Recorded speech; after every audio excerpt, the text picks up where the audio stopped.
ఎంప్లాయీని. నేను ఉద్యోగం చేసుకుంటున్నాను. మా అమ్మ ఎప్పుడు అప్పు తీసుకుంటే మా నాయన ఉన్నప్పుడే అప్పుడు కట్టేసినాం డబ్బులు. మా నాయన చనిపోయినా నాకు ఉద్యోగం వచ్చింది. అప్పుడు కట్టేసిన డబ్బులు పత్రం అంటే పత్రం ఇవ్వలేదు.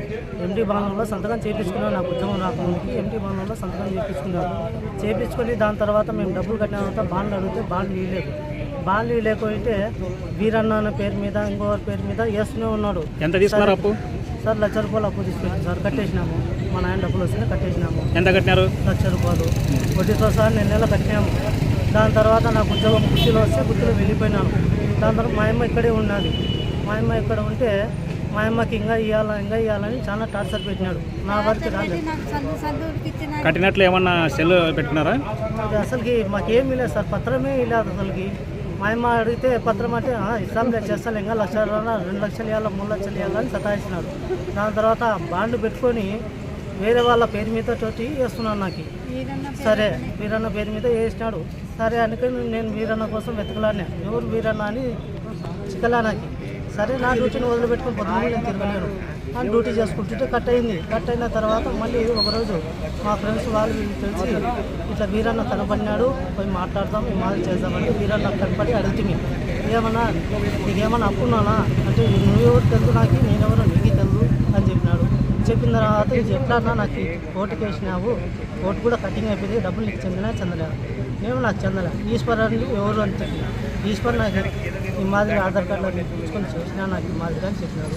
అదే పనిగా మేము పోలీస్ స్టేషన్కి వచ్చినాము.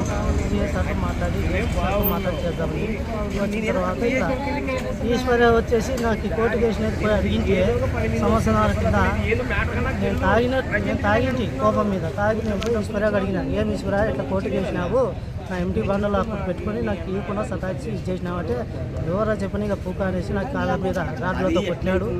సంవత్సరాల కిందట కొట్టిన దానికి నాకు ఈ కాళ్ళు ఇన్స్పెక్షన్ అయ్యి కాళ్ళు తీసేసినారు. ఏమి నాకు న్యాయం కావాలా, నేను ఒక జోసి నాకు న్యాయం కావాలా. నా భార్య పిల్లలు కూడా వదిలిపెట్టినారు. నా కోర్టు కటింగ్ అయ్యి అన్ని కటింగ్ అయ్యి జీతం రాగా నాకు నా భార్య పిల్లలు కూడా నాకు వద్దనేసి వెళ్ళిపోయినారు. వాళ్ళు 5 ఏళ్ళు అయిపోయింది వాళ్ళు వెళ్ళిపోయే వాళ్ళు కూడా. నాకు ఇప్పుడు న్యాయం కావాలి. వడ్డీ ఎంత కట్టినావు? వడ్డీ అప్పుడు 10 రూపాయలకే కట్టినాము. 2010లో 10 రూపాయలకే కట్టినాము. నాకు ఉద్యోగం వచ్చాక నేను వెళ్ళిపోయినాము గుత్తికి. అక్కడే ఉద్యోగం చేసుకుంటూ అక్కడే చేసుకుంటూ ఉన్నాను. పోలీస్ స్టేషన్ అంట సార్ ఆయన మీద కటింగ్ వాళ్ళకి జీతంలో కానీ కట్ అవుతుందంట.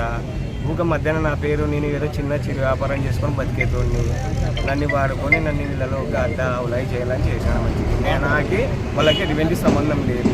ఏదన్నా ఉంటే వాళ్ళు చూసుకొని మాట్లాడుకోవాలి. నాకు ఎటువంటి సంబంధం లేదు. ఆడైనా వచ్చి కానీ చెప్పమంటే చెప్తా. ఇది అంతే సార్.